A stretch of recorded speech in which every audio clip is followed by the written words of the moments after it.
folks, welcome to our cannon firing demonstration here at Michilimackinac. You can feel free to get a little bit closer. I will warn you when we're about to fire this off.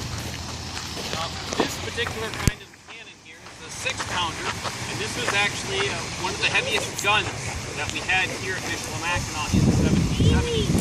Now, usually when we would think of cannons at a fort, we would think of these cannons for what purpose? Right, to protect the fort. Now a 6-pounder only has a range of about 1 mile and an accurate range of about half that. So we cannot close off the straits. We can only keep people away from the walls of the fort here. So again, for fort defense. However, in the 1770s, these cannons are not being used for fort defense. We do know that they are being fired, but there are no battles that are taking place here. So instead, these cannons are being fired for a few different reasons. You have to practice with them. Now usually, you would have 15 men assigned to a cannon crew. And there's a specific branch of the British military, which is the Royal Artillery. It's their job to man the guns. Here at Michilimackinac, we only had about 2 to 3 members of the Royal Artillery. So as a result, the infantry would have probably been trained to load and fire the guns. So there's your practice. And then also these guns are being fired off with salute charges. Now a salute charge is simply just the powder. You load that up, fire it off, it makes some noise, makes some smoke. It's basically like fireworks. And just like we have fireworks fired off today for a number of different reasons, so it was with the British. And in fact, there's one particular holiday which is rather important, but probably you folks may have heard of this one. It's the 4th of... Well, wait a minute now. We're British here. Why would we celebrate the 4th of July? We'd celebrate the 4th of June, which is King George III's birthday, so the monarch of England. You could also fire off the guns with a salute charge on the anniversary of when he became king, so his coronation. You can do that for the Queen as well.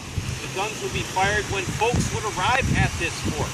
Voyageurs, fur traders, merchants, natives. So everyone is being greeted with a blast of these cannons when they're arriving here. If you can imagine being a soldier stationed here at this fort all year round, in the winter months, you don't really see anybody coming through the straits. So when those first few ships or first few canoes arrive here in the late spring, you're probably pretty excited to see them. You'd be greeting them with the cannons.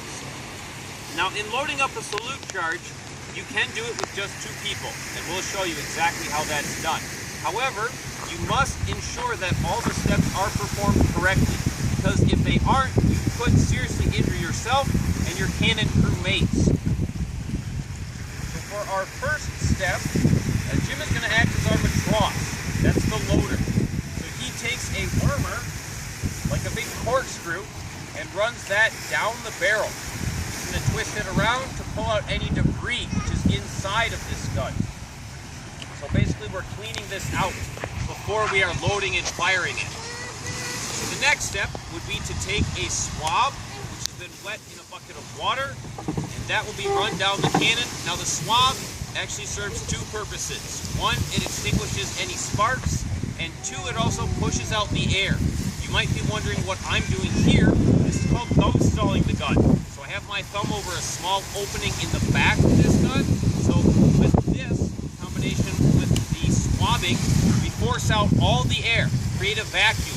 And in a vacuum, can you have sparks? No, there's no air, no oxygen. This means that we can load in the powder charge. Now our powder charge is about 10 ounces of gunpowder. A salute charge could be that size, it could be bigger as well. We know on certain occasions they're firing off 2 and even 4 pounds of powder apiece for salute charges.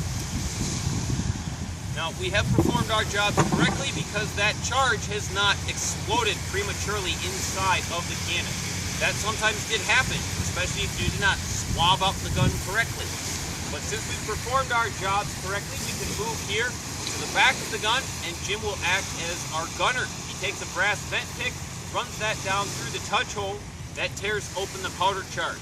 And he'll measure out some gunpowder and pour that down the touch hole, which will be our fuse. Within a few moments, we'll be able to light that fuse with this right here. This is called slow match. This cotton cord soaked in potassium nitrate, and with this rope treated as such, it simply smolders. With a name like slow match, you probably get a pretty good idea about it.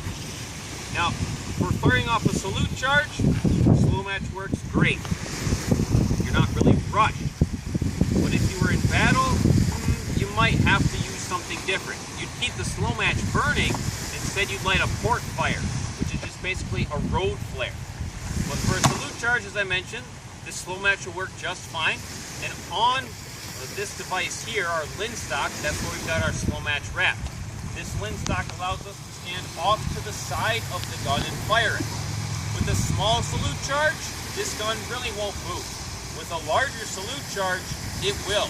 If you were to load this up in battle, 1.5 pounds of fire. God save the king.